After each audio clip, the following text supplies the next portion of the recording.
We'll take a couple more questions as well. I've got one or two written ones as well here. And maybe I could, I think one is quite interesting, especially for this session. There's Dr. R.K. Verma.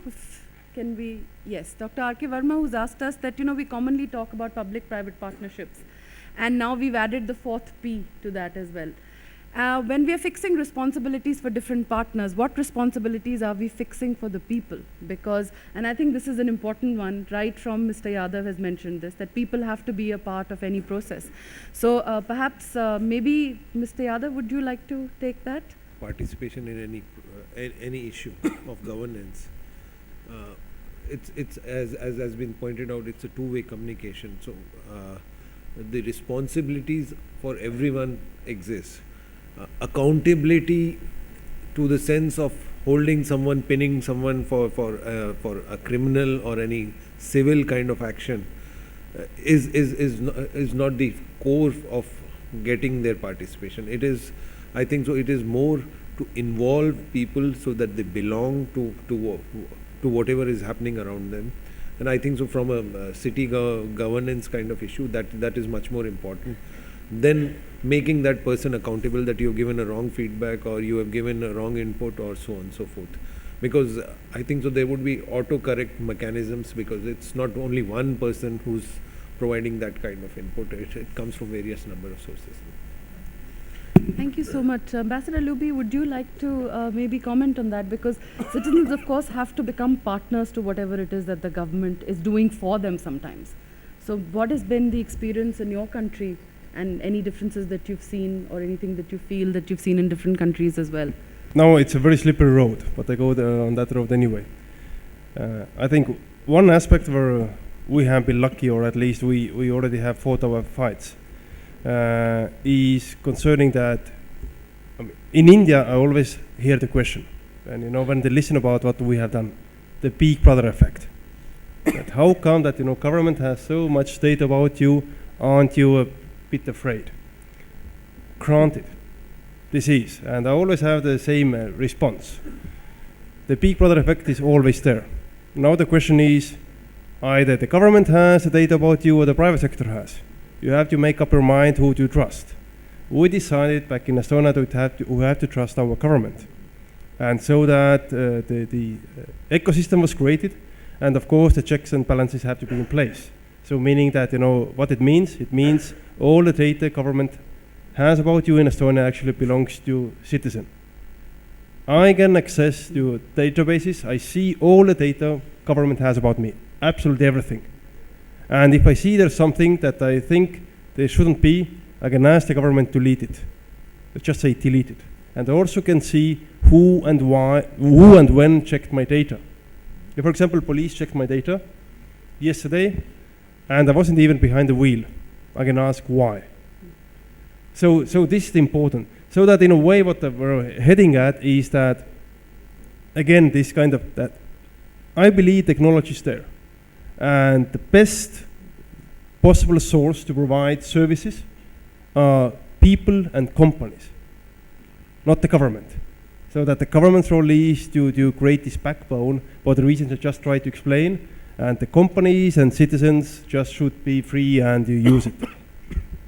Great. I think I also remember something from Estonia saying that if the government has taken the data from the citizen once, then no other department can ask for it again. That it's only once that the citizen gives all the data. Is that correct? Yes, we call it once only law, meaning that if government has about me, my name, my address, my security number, so on, then the other company or institution shouldn't ask the same question again, because the data is already there.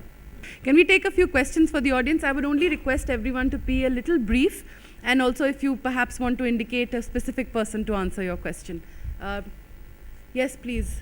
This is Rahul Jain, and I'm currently a student at Municipal. Point that the localization of data in the sense of voices that come up, that point made, it's very difficult to localize everything in voice or even in text, because a lot of mass has to be involved in this. So these were the two issues that I've faced.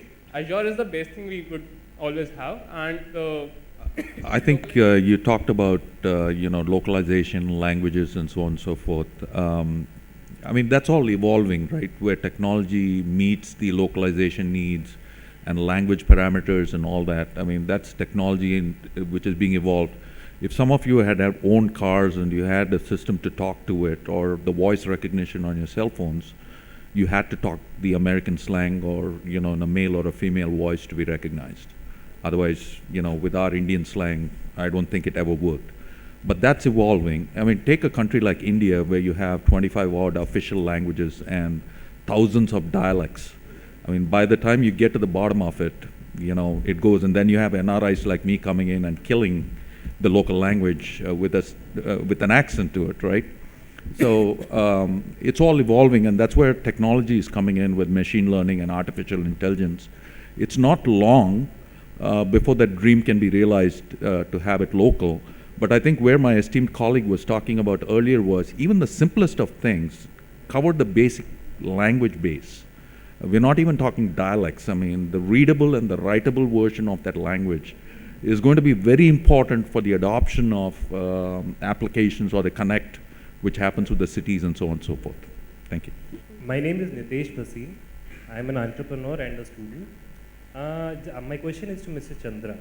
So regarding Delhi Traffic Police, there have been a lot of misconceptions about it. I am a big fan of Delhi Traffic Police, just because of the reason they were the very first people in the country to use Facebook to tell you about jams, and the people could post photos of people violating traffic rules, and they actually did something about it. Now, I'm sure you must have been doing a lot of other things apart from that as well, and we people don't really get to know about that. So can I ask you, even if you are not a smart city, what smart steps the Delhi Traffic Police is taking to help people like me get home safely? And one more question, is Uber legal in Delhi right now or not? Is Uber? There was a lot of mention of shared transport. When we were preparing for Commonwealth Games, I was Additional Commissioner Traffic, number 2 in the traffic hierarchy at that time. And very elaborate intelligent traffic management system we had planned for the Commonwealth Games. I was there at the Planning Commission meeting when we sought funds for that, and usual experiences when you need big amount of money, they ask a lot of questions and their ifs and buts and all that. When we presented the concept, the Planning Commission said, how much money do you need? We said about 200 crores. They say, why don't you ask for 400 crores and get the satellite towns also incorporated to that, because there is a seamless traffic going on between satellite towns and Delhi. That was something so great. We were so excited about it. And then certain processes took place, some tenders took place. For some reason, I don't want to go into those details. It failed by the time before Commonwealth Games. I also got transferred out of Delhi as a routine process. And when last year, when I was made the in charge of traffic police in Delhi, I found that we are still at the same stage. We haven't proceeded further. Paperwork, correspondence, this way, that way is going on, and the urgency of the Commonwealth Games is missing now. Because that was the time many things could have happened, and in the anxiety of doing something on fast track, some people landed in jail also. So today, this is the history. Now, at that times, the money was given, Planning Commission gave the money, something didn't happen. I am now replying those queries why it did not happen. Anyway, that's a part. Now we have revived that project again. Intelligent traffic management is a very wide concept. There are many things in the pipeline. If you are aware of the latest technologies, then I can give you some of them.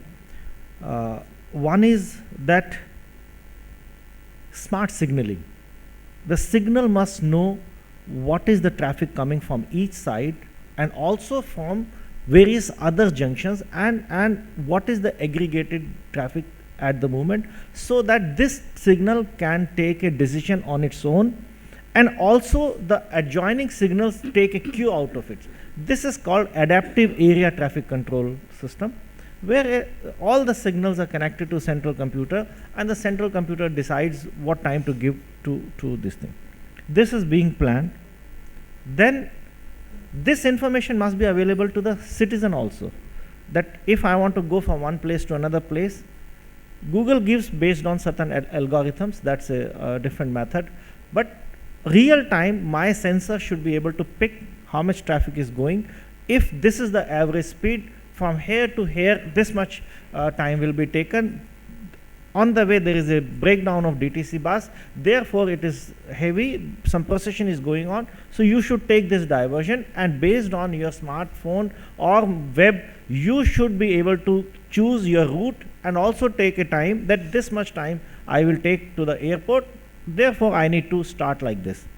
This is a real time situational awareness of a particular day at a particular time. This also we are planning. Then smart enforcement of traffic laws. The human intervention we want to remove. You jump a traffic signal, you are caught, picture is taken, there is a irrefutable evidence before the court that yes, on so and so date, so and so time, this is the picture, this is the video that you committed this offense. And this entire prosecution is automatic. Picture is taken, automatic number plate recognition is done, the database is searched, the database of your prosecution history previously is also checked, that is also added, because right now you are supposed to pay 100, but because you did 3 times, so now you are supposed to pay 500, that is added, the ticket is printed, the ticket goes, all that process is automatic. Then variable message signs, the one you can see on an experimental basis on Sardar Patel Marg, just opposite this Taj, that is on the experimental stage. About 100 we are planning, 50 in one phase, another 50. These also will be able to tell you the real-time traffic situation, congestion ahead, diversion, this, that. They are connected to the central computer from where we'll be able to switch, and they are all full color LED, so that there is no, we can put picture messages, we can pictorial signs, we can put text, we can use it bilingual and all kinds of things. Then we also have smart incident management. If there is a accident, the camera detects it. Then we are also planning about 200 cameras specially for giving me the analysis of a particular junction, and that feed should be available to you on your smart device, on your Google phone. This is the way traffic is flowing at this moment. That feed should be available to you also, and also to the central computer control room. And then next step is vehicle to vehicle communication, vehicle to road communication, in-car navigation devices talking to my signal, emergency vehicle telling my signal that yes, I am approaching with this speed, I'll be able to reach your junction on so and so, so I need a green corridor. Lot of things are there. Uber is illegal even now. But I know all IT guys are using it. So you know, no. Very interesting question. Somebody from Sweden called me that we want to take your interview. How are you catching Uber? We also have banned. You know, Uber, there is a big case study we have prepared, how Uber is fighting all over the world with the same problem which we are having. So they asked me, how are you catching? I said, very simple. I'm also downloading the application and I call a cab. The moment it cabs, I catch it. So simple. Because you're not supposed to run. That's very innovative. Delhi Police's sting operation on Ola cabs also is, I think, a case in point here. I thought I'll just read out the 3 or 4 questions that have come in from the audience, and then quickly, minute each for each of the panelists to pick, maybe to respond to any of those. One was, of course, was asked by Ms. Dolly Basin, who wants to know about, how youth and women really can play a greater role, and how can we involve them more in say, building smarter cities? These are two of the neglected groups, and this is, I think, one important question. One other interesting thing is, we talk about a lot of the available, this has been asked by Varun, who says there's a lot of things that are available. The technology is available, apps are available. Have we really defined the problems we are seeking out to solve in the beginning? Or are we just following whatever the latest technology or apps are? The third one is asked by Mr. Bhupesh Khatri, who says, if all my private data is with the government, shall I presume that the government can do no wrong? And secondly, if in case of that wrongdoing, who do I go to for, say, smarter grievance redressal? So that is, that's another one. And lastly, I'd just like to maybe just comment on this last one, is saying that, in apps, and I think you touched upon that earlier as well, is the accent problem. In India we have that. I know that suddenly my Google Maps app changed voices, and for a few days I was hopelessly lost in Delhi because I couldn't understand what they were saying. So perhaps I'll start with you, Mr. Madhya. Any of these you want to respond to, and we'll close this panel after. If I respond to the first question as to how the youth and women can participate, it's not only about youth and women. I would say it's about everyone. As I put it, that I don't know what smart is. A lot of people don't know. Even the government is trying to find, the actual definition of smart, and after that comes how relevant is that, I don't know right now. So the point is that for that, I would say forums like this, or sites, people like you, Business World, maybe everyone around, wouldn't it be better that if somebody came up with a portal which says that what is smart? Give us your feedback, give us your comments. Now, every question that is asked here is very relevant. Why don't you put up this thing on the web, put it up somewhere so that at least people can communicate back to you, and some sort of a survey document can come out, which can even go to the government forums which are making this. Like Sir told that there are about 8 or 9 discussion panels happening to strategize, formulate, and come up with some standards. So these things can come up, and that is where not only women and youth, but everyone can participate and give it. Sure. I think technology is making that more and more possible every day. Mr. Yadav? As Muktesh was pointing out with regard to traffic, that first we know what is the problem, like the importance of reaching an airport on time, and then therefore I need to, how do I address this? If I don't know the problem, I will not be able to address it.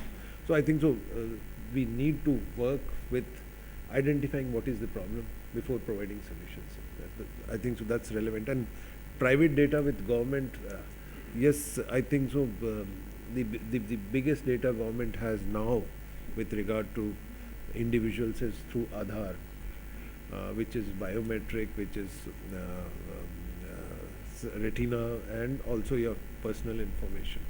And then you have other kind of data, which is whether you have your registration for a, say, death and birth, or your registration for your traffic, for your registration of your vehicle, or you have your credit card history, and so on and so forth. But private data with government, in one sense, the challenge, I think so, in India is with regard to the data security and the confidence it has to inspire to ensure that the data which is there is used or is not shared, and it's not accessible, or it cannot be misused. And I think so those are need to be inbuilt in any of the systems. Thank you. Mr. Reddy? It's a great point about public and private data, and for me, it's hard to find a distinction between private and public data, because if a government holds it in their walls, it is private. It's not public. Anytime it's open to the public, that's when it becomes a public data. And likewise, and I think Mr. Yadav rightfully pointed out, Indian government has tons of data. I mean, albeit Aadhaar or census, ration cards, or whatever it is. But it's all very disparate data, and think about the power of that data if everything is combined and put to good use.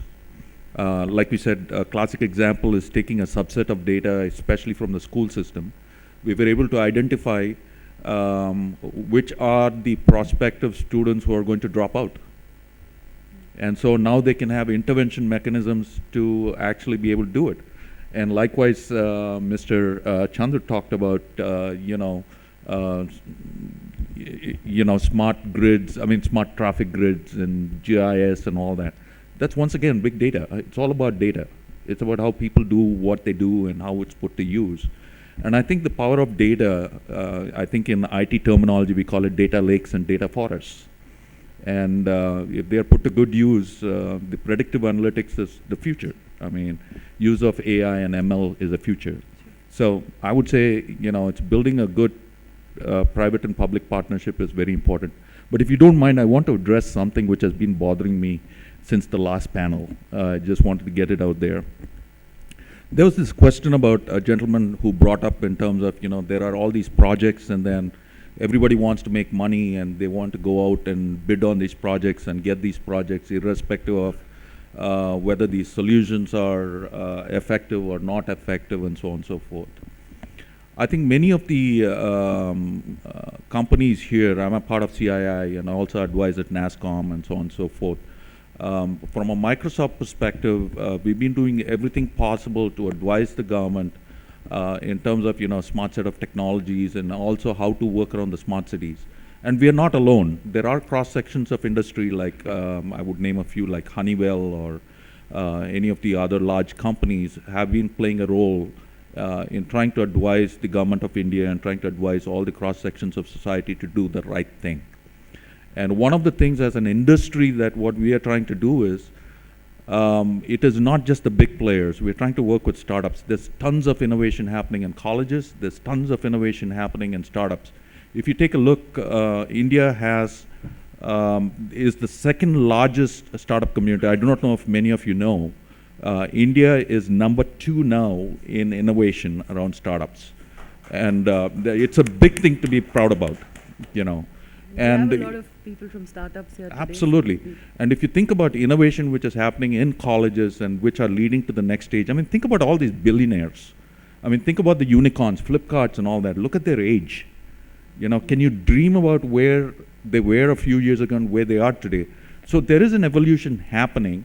And this is where companies like Microsoft are trying to bridge the gap between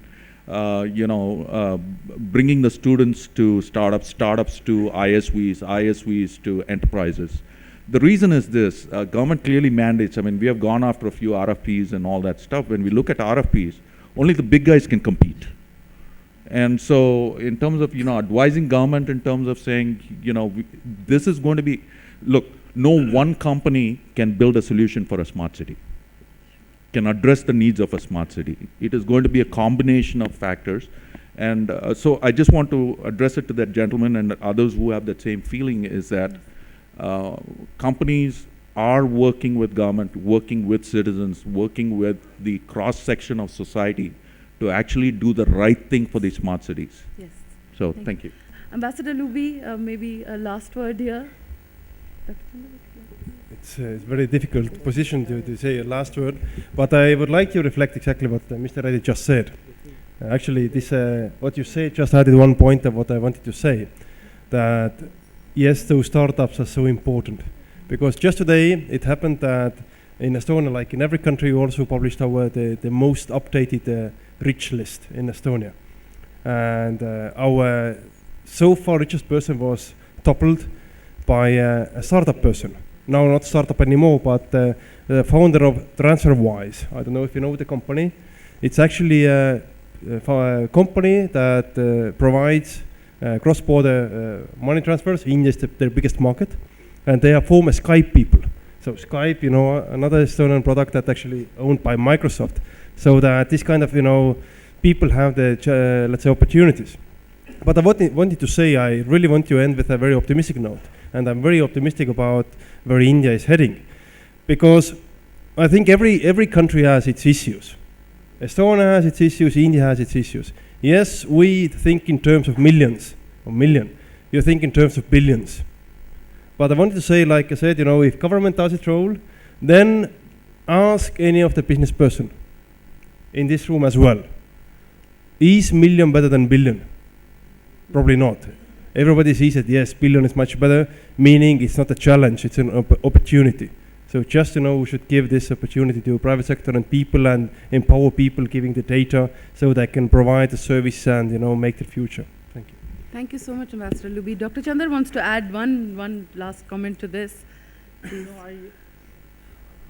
When we talk of smart city, smart country, and Ambassador Lubi had mentioned about Estonia, a lot of people have raised their hands that yes, they know about Estonia. I want to know how many of you know about the Estonia attack in 2007. Raise your hands. Now the hands have gone down. See, the point is that in cyber security, Estonia attack 2007 was an entire game changer. As he has already mentioned, it is the most connected nation in the world. And for 15 days, the entire, almost, he would know better, I know it as a researcher, the entire government, the banks, the parliament, and everything came under attack for a small reason that one bronze statue of World War II vintage was shifted from one location to another location. Some people say that yes, it was a cyber attack. Some people say it's the beginning of the cyber war. It's a milestone. So when we talk of smart city to smart country, we should also know that we are moving from critical infrastructure to critical information infrastructure. We must also say from physical assets, we are moving to IT assets. From terrorism, we are moving to cyber terrorism.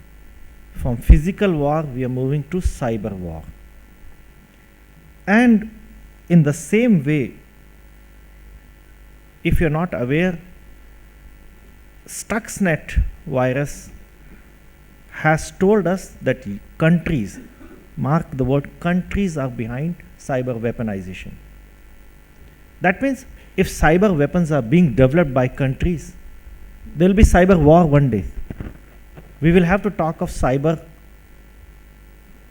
non-deterrence kind of thing, like we have a nuclear non-deterrence, and we will have cyber laws, World War Treaty on cyber laws and something like that. It's a futuristic thing. Nobody is clear in the world. So far we don't even have a cyber crime treaty under the UN umbrella. The